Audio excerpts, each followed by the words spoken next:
Welcome to episode 1 of Becoming a Filmmaker. Let's get started. But before all that, I'm a college student. So let me show you what I do.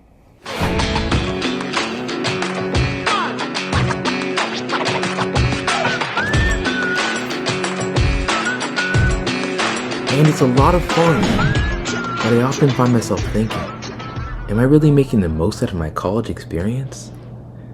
Out of my time here? This is where I should be developing my skill, diving into my passion. So I decided to lock in. I'm gonna make the most out of my time here.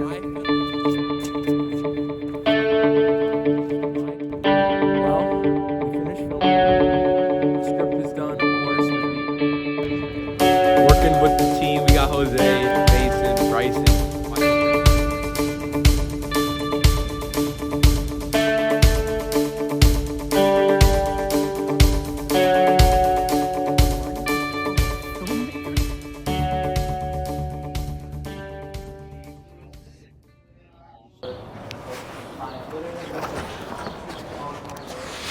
So technically, by definition, I am a filmmaker because I made videos and I made short films. But this is a clip from Avatar, the highest grossing movie of all time. You gotta run. Okay? Let's go. My feet are getting tougher. I can run farther every day. I have to trust my body to know what to do. You watched it? Was it good? I hope it was. And this is a clip from my short film.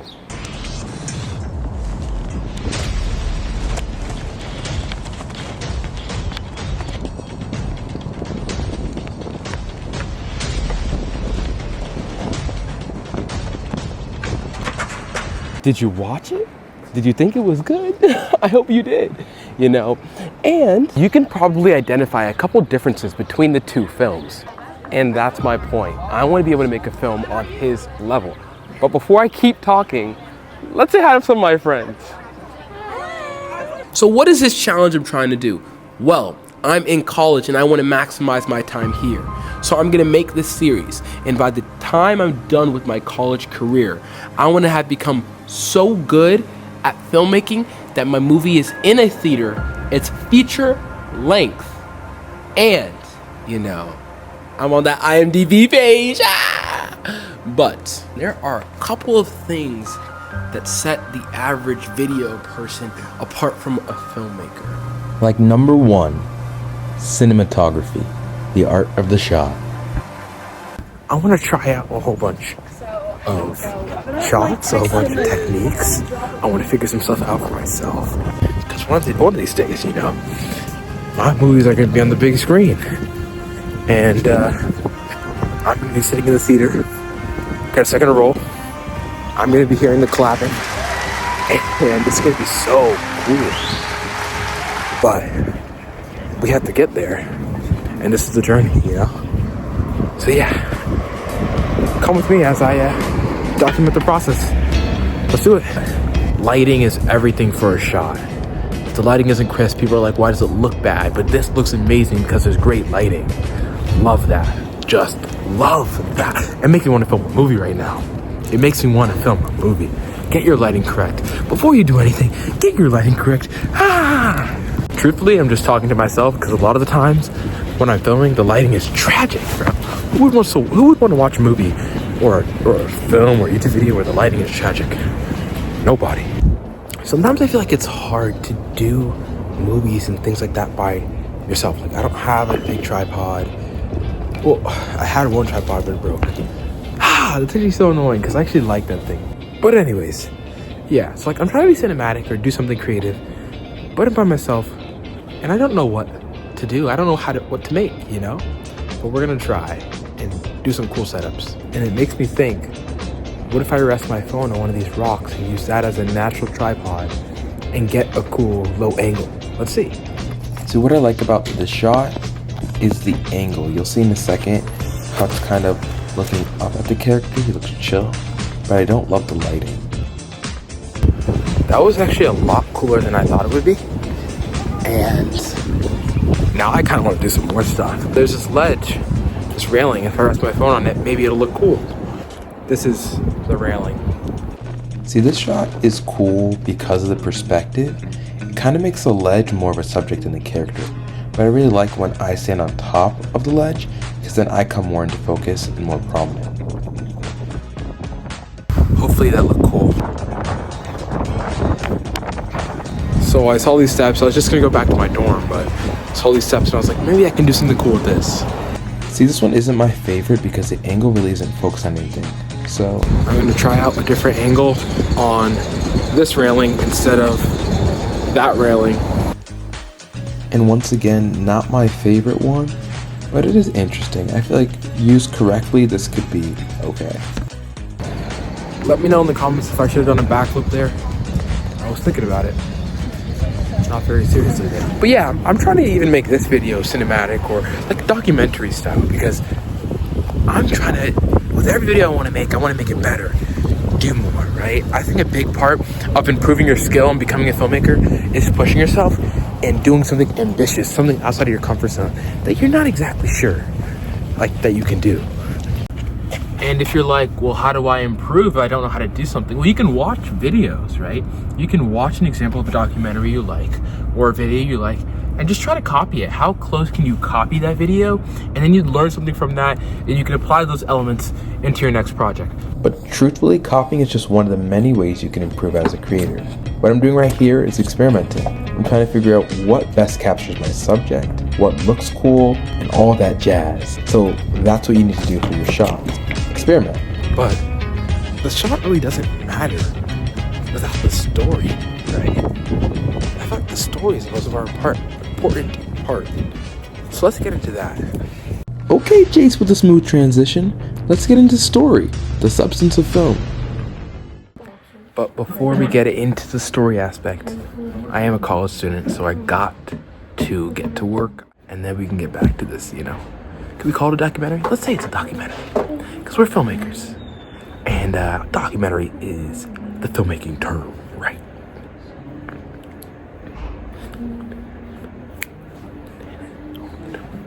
No, I'm so sorry. I need to go to my Thursday class. So I did more than just an assignment. I did an assignment, I worked out, I called a friend, I called my girlfriend, and I took a shower, did some Bible time. But now we're here, right? I'm gonna grab my dinner, and then me and my friend are gonna watch Daredevil. And then we could see what story really does to a film, right? Because if there was no story, then all the shots, even if they're so beautiful, it wouldn't matter, right? Story means everything. So let's go watch Daredevil and see what the story is all about. Mind putting the hatchet down? I was raised to believe in grace.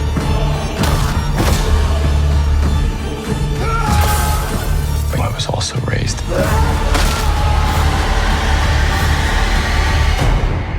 to believe in retribution.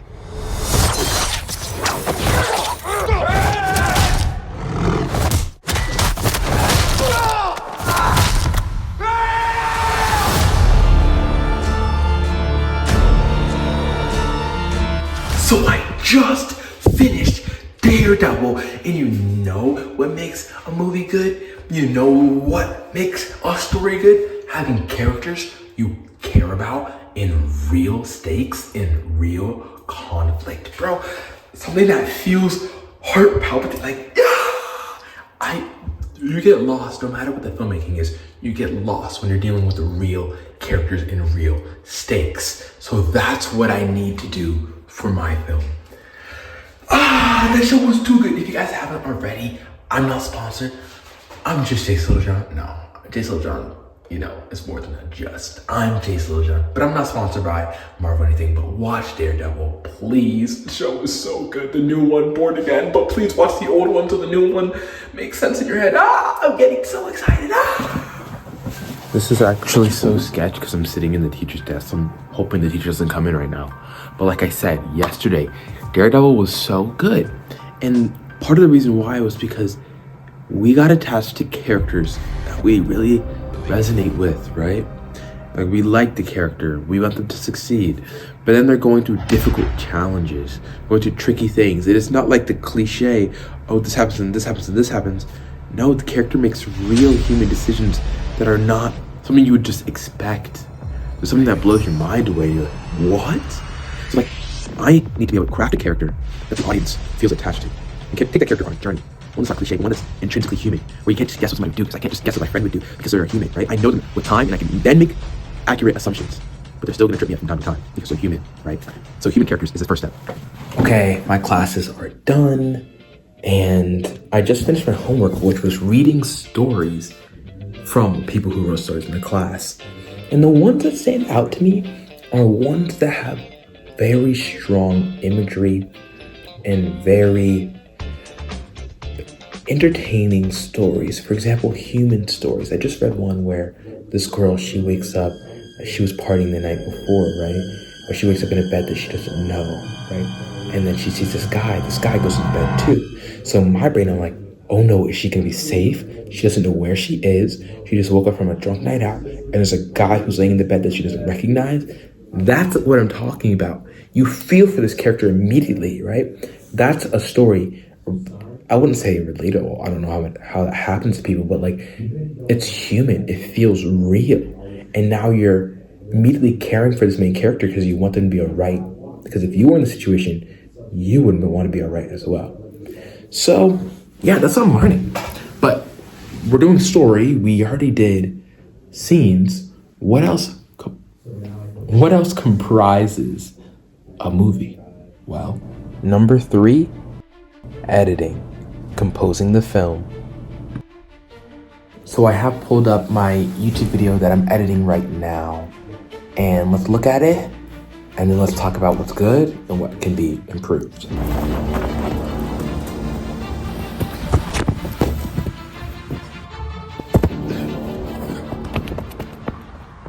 That scene was cool. It was action. It had words on the screen. The editing of the action scene, it clicked together. Well, the music was intense. Oh, yeah, like I said, there was no story. There was no story to that. I was just running away. And you could say, oh, he looked back, he was scared of something, he's running away. That's a story right there, but we don't know what the character's really scared of. We get no sense of some presence following him, right? The music is action-intensive, but it's not deep, you know? It doesn't strike the soul. Now, there's another story I have that's even better.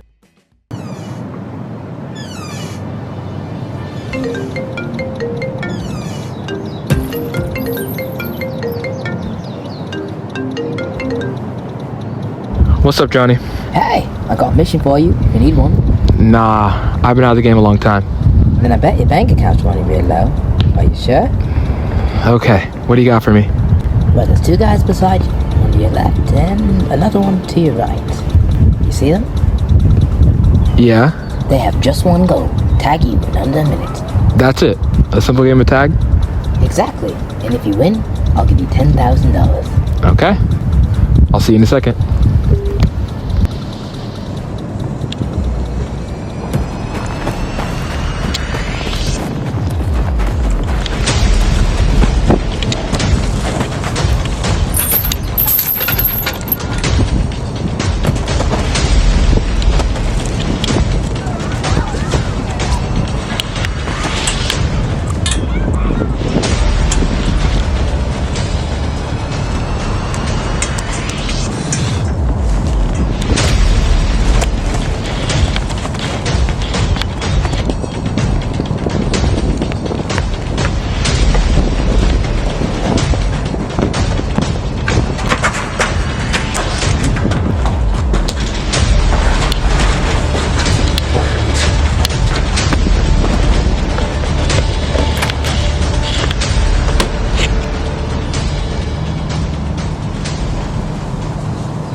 Wow, nice work.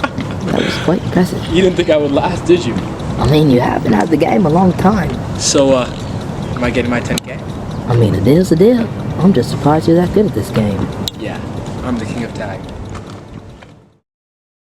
So what made that story better? Well, you knew what I was running away from. You knew what the stakes were, right? If I didn't get tagged, if I got tagged, then I would lose $10,000. If I didn't get tagged, I would get $10,000. So then you're invested. You're like, oh, I want him to win.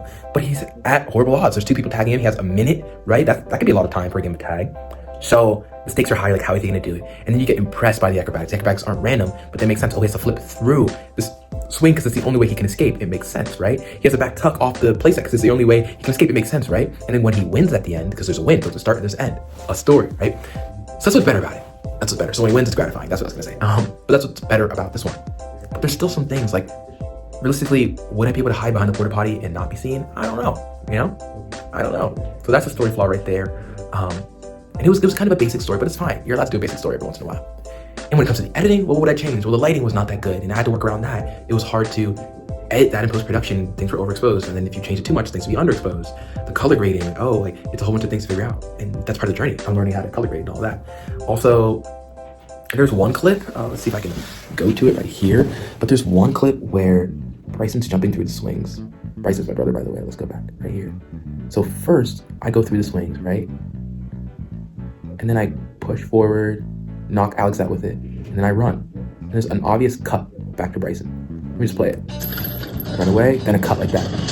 So that is kind of jarring as a viewer. You're woken up from the fact that it's a movie, and you're like, oh, this is something that somebody put together. And you never want somebody to be like, oh, this is something somebody put together. Like, oh, this is a story that I'm invested in. So that's something I could change there. The music was better than the first one, I think. The beats matched the action of the scene. It felt deeper, more heart-wrenching, and more dramatic. But you knew what the stakes were, so then you could say, oh, this is the type of music that should go along with this type of story. But yeah, so that was better. So we covered story and editing. We covered editing a little bit. We covered shots. But truthfully, what makes a good film? And what do I need to do personally to improve? Because this is episode 1. And by the end of the series, like I said, I want to be on the big screen. So what do I need to do to get to the big screen? Well, to be honest, there's a couple things I need to do. The first one, simply gain more experience. I need to make more films to know what goes into making better films. Love this sunlight. Beautiful. Secondly, I need to watch films critically. What are these filmmakers doing with their shots? What are they doing with their characters so people connect with them? What are they doing with the story, with the plot? How are they making it feel realistic? How are they keeping you in? How are they using color to enhance it? The story and in editing, right? How are they using music? Because there's so many complexities. And then I need to work with more people. Realistically, when you're making a movie, there's so many people that go on the set. You have the script writers, you have so many editors, VFX, I almost said VPX for some reason, VFX, so many things that go into making a movie. And I just need experience with it all right? I can't be 100% if I haven't gone through the steps to get to 100%, you know what I'm saying? If I'm not even doing what the people at 100% are doing. So I just need that practice, I need that experience to get there. What else? Confidence, that faith, right? I'm a follower of God. I believe in it, and I know He's gonna get me there. So stay that confidence, stay that faithful, never give up. Always push forward. Things will get hard, and you have to be prepped for that. And when they do get hard, it's not an excuse to give up. It's actually motivation to keep going, because then you can get to the other side of the hard, which is easy. But yeah, that was it for the video. Thank you guys for watching the first episode of Becoming a Filmmaker. I love you guys so much. Peace out.